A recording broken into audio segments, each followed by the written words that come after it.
Hello everyone. Road accidents हमारे country India में बहुत बड़ी प्रॉब्लम बनते जा रहे हैं।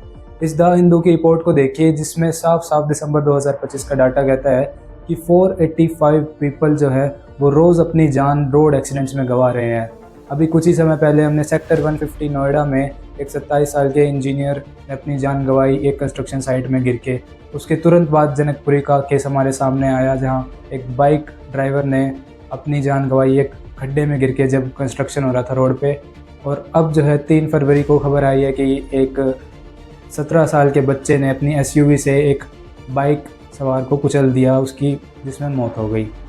Welcome to MV insight. तो इस वीडियो में हम जानेंगे कि आखिर रोड एक्सीडेंट्स इंडिया में क्यों इतने ज़्यादा बढ़ते जा रहे हैं, क्या इनके पीछे कारण है, कैसे हम इन्हें रोक सकते हैं और एज अ पर्सन इंडिविजुअल हम खुद अपनी सेफ्टी कैसे जो है मेंटेन करें, रोड पे हम क्या ध्यान रखें।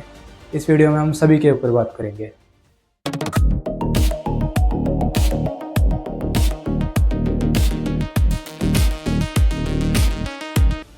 तो जिन 3 केसेस का मैंने जिक्र किया, अगर उनके बारे में बात करें तो पहला केस जिसमें 27 साल के इंजीनियर ने युवराज मेहता ने अपनी सेक्टर 150 में जान गंवा दी, जहां वो रात को अपनी कार में अपने घर जा रहा था। लेकिन वहां ना तो कोई, पहले तो वहां पे बहुत ज़्यादा धुंध थी, फॉग थी, और ऊपर से ना कोई रिफ्लेक्टिव बैरिकेड थे जहां जो बताते कि वहां एक टर्न है, जिसकी वजह से उनकी गाड़ी जो है वो कंस्ट्रक्शन साइट में गिर गई जहां बहुत सारा पानी भरा हुआ था।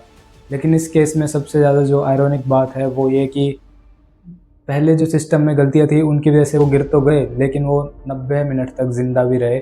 और ऊपर जो सिस्टम के और लोग आए उन्हें बचाने, रेस्क्यू सर्विसेज आई, वो उन्हें 1.5 घंटे तक भी बचा नहीं पाए जब तक वो ज़िंदा थे।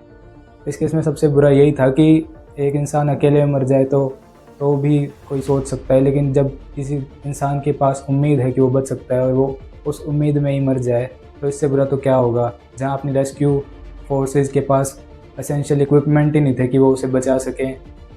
उनके पास जो लोग खड़े थे उन्होंने बताया कि वो बहाने बना रहे थे कि यहाँ बहुत खतरा है, यहाँ सरिये हैं कंस्ट्रक्शन साइट पे, धुंध है। जहाँ वो इंसान भी तो गिरा ही है, अगर उसे आप बचा नहीं सकते तो किस काम का। और आखिर में एक गिग वर्कर ने हिम्मत दिखाई उसे रेस्क्यू करने की।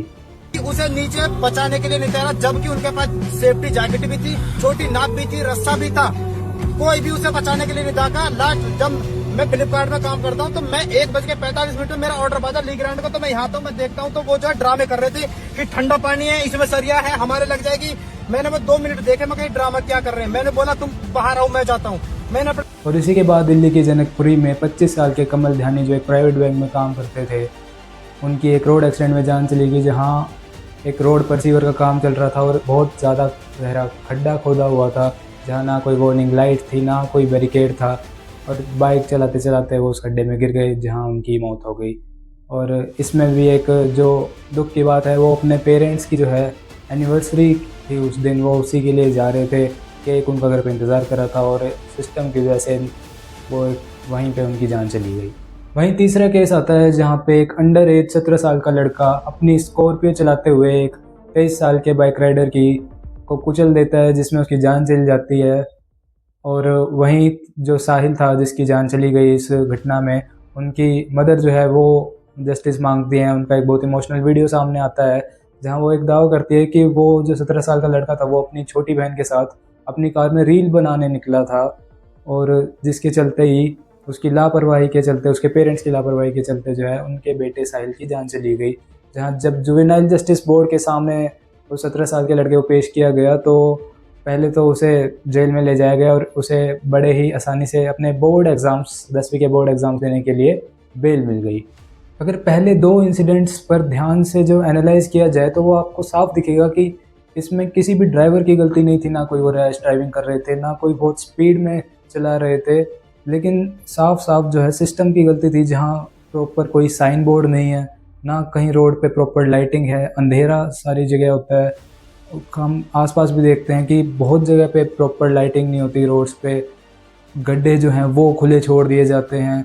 पहले केस में युवराज मेहता के केस में रेस्क्यू टीम्स भी आ गई, लेकिन उनके पास इक्विपमेंट नहीं है। दूसरे केस में जहाँ कमल ध्यानी की मौत हुई, वहाँ जो है किसी को पता ही नहीं चला कि एक बेचारा बाइक सवार एक खड्डे में गिर गया। अगर किसी को पता भी होता तो शायद उसकी जान बच सकती थी। वो 24 घंटे सुबह तक जो है वहाँ पड़ा रहा उस गड्ढे में। शायद उसकी भी जान बच सकती थी। तो ये एक क्लासिक एग्जांपल मुझे लगता है जहां हमारा सिस्टम बिल्कुल इनिशियल पॉइंट से एकदम एक्सट्रीम एंड तक जो है पूरा फेल नज़र आता है। लेकिन तीसरा केस बिल्कुल अलग नज़र आता है जहां पहली बात तो पेरेंट्स के अंडर जो 17 साल का लड़का है वो अपनी कार जो है स्कॉर्पियो वो बाहर लेके ही कैसे गया, पहले तो इस पे बात होनी चाहिए।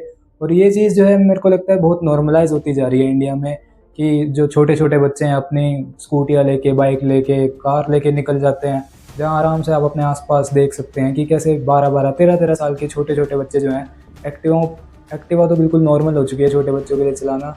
तो ये मुझे लगता है कि आखिर पेरेंट्स ऐसा कर क्यों रहे हैं, इसमें तो ख़ास तौर पर पेरेंट्स की गलती है जो अपने छोटे बच्चों को अलाउ कर रहे हैं, जल्दी जल्दी एकदम एक्टिवा सिखाना चाहते हैं, बाइक सिखाना चाहते हैं, जबकि टू व्हीलर तो सबसे ज़्यादा अनसेफ व्हीकल होता है रोड पे।